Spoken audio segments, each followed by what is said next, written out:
Morning class. कैसे हैं सभी लोग। Welcome to our channel Kunal Pratap Singh. ये मेरा चैनल है, इसमें मेनली आपको वीडियो देखने को मिलेंगे सोशल साइंस से रिलेटेड।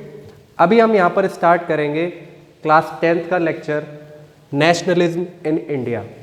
ये जो अभी हम स्टार्ट करने वाले हैं इस वीडियो को एज ए इंट्रो, इसमें आप देखेंगे इस चैप्टर में आपको क्या क्या चीज़ें पढ़नी है। ठीक है, तो यहाँ पर आप देखेंगे आपने अभी तक नेशनलिज्म इन यूरोप के बारे में देखा था, जो हमने पहला चैप्टर पढ़ा था rise of nationalism in Europe. उस चैप्टर में आपने ये देखा कि कैसे नेशनलिज्म यूरोप में आगे बढ़ा और धीरे धीरे नेशन स्टेट्स की फॉर्मेशन हुई।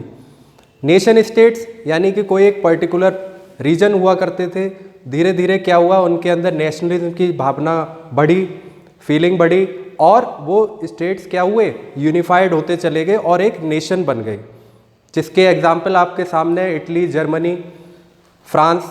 ठीक है, ये आपने देखा है चैप्टर नंबर 1 में, आपने अच्छे से ये चीज़ें पढ़ी हैं। कहीं ना कहीं उसी से एग्जाम्पल लेते हुए इंडिया के अंदर भी नेशन स्टेट्स की भावना बनने लगी। धीरे धीरे क्या हुआ कि नेशन स्टेट्स की जो फीलिंग है all over the world wide फैली। सभी जो भी कॉलोनियल कंट्रीज हुआ करती थी, कॉलोनियल जो भी एरियाज हुआ करते थे, उनके अंदर एंटी कॉलोनियल मूवमेंट चले और वहाँ पर क्या हुआ कि कहीं ना कहीं नेशनलिज्म को बढ़ावा मिला। आप सोच रहे होंगे कि कॉलोनियल रूल क्या है। देखिए, किसी पर्टिकुलर रीजन में क्या होता है कि अगर कोई भी एरिया है किसी दूसरी कंट्री द्वारा उस पर अगर कैप्चर कर लिया जाता है और उसको गुलाम बना लिया जाता है, तो उस पर क्या हो जाएगा, कॉलोनियल रूल हो जाएगा। आपने एग्जांपल के तौर पे मैं आपको बताऊं, India was a colony under the British rule. तो हम लोग क्या है, ब्रिटिश की कॉलोनी हुआ करते थे। सेम साउथ अफ्रीका, तो साउथ अफ्रीका भी क्या है, ब्रिटिश की कॉलोनी हुआ करती थी। तो धीरे धीरे क्या हुआ है कि ये जो कॉलोनीज थी, इन कॉलोनीज में नेशनलिज्म जो है बढ़ा। ठीक है, और एंटी कॉलोनियल मूवमेंट जो है स्टार्ट होने लगे। और जब एंटी कॉलोनियल मूवमेंट स्टार्ट हुए तो उससे क्या रिजल्ट निकल के आता है कि it created a sense of common identity and belongingness. मतलब कहीं ना कहीं लोगों को ये लगने लगा कि हमारी जो कॉमन आइडेंटिटी है और हम जो एज अ पब्लिक रह रही है, वो क्या है कि बाहर के लोगों को बाहर निकालो और अपने ही जो लोग हैं उन्हीं के द्वारा हमें रूल करना चाहिए। ठीक है, तो ये आपने देखा आइडिया ऑफ नेशन स्टेट्स। तो नेशन स्टेट्स में इसमें हमें अभी आपको इस चैप्टर को देखना है। ठीक है, आगे देखेंगे इसमें हम चैप्टर में क्या क्या चीज़ें पढ़ने वाले हैं।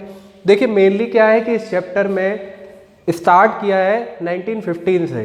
तो जब 1915 से महात्मा गांधी आते हैं उसके बारे में यहाँ पर बताया गया है, और कैसे नेशनलिज्म इंडिया में स्टार्ट हुआ है इसके बारे में इस चैप्टर में बताया गया है।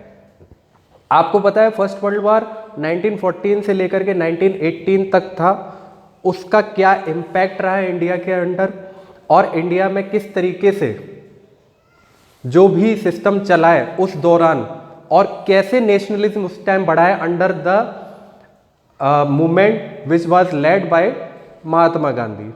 ठीक है, तो इस चैप्टर में देखिए मेनली क्या है, national movement under Mahatma Gandhi. तो महात्मा गांधी के अंडर में जो भी मूवमेंट हुए हैं, चाहे वो चंपारण सत्याग्रह हो, अहमदाबाद मिल स्ट्राइक हो, ये छोटे छोटे मूवमेंट हुए। फिर उसके बाद आप देखेंगे कि हमने यहाँ रॉलेट एक्ट है, जलियांवाला बाग मैसेकर हुआ, जलियांवाला बाग मैसेकर के बाद मूवमेंट स्टार्ट हुए। ठीक है, नॉन कॉपरेशन मूवमेंट भी स्टार्ट होता है। तो नॉन कॉपरेशन मूवमेंट 1920 में स्टार्ट हो जाता है।